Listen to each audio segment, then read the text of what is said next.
All right, guys. I got the shock tower tops cleaned up, or Scotty got them cleaned up, and then a little special sauce over there. Cleaned them off, gave them a little spritz of black. So when the flash rust, I'm starting putting the shock on that side. I'm gonna bolt down the shock top, both sides, raise up the car, get it bolted from underneath, and come back up here and I'll get the tops bolted down, which yesterday, because I didn't do a video in the day, I got all the hardware cleaned up. These are the top of the shocks. The new shocks came with some washers, new nuts, stuff like that.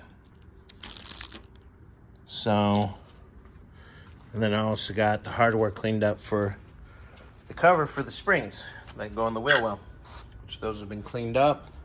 And then I can clean up and quickly paint the sway bar, finish cleaning the sway bar, paint it, get that up.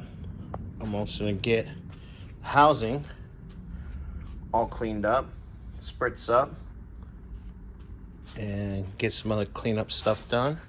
Get all that stuff in boxes so it can be shipped back for course. And that's gonna be my day for the Cougar. All right.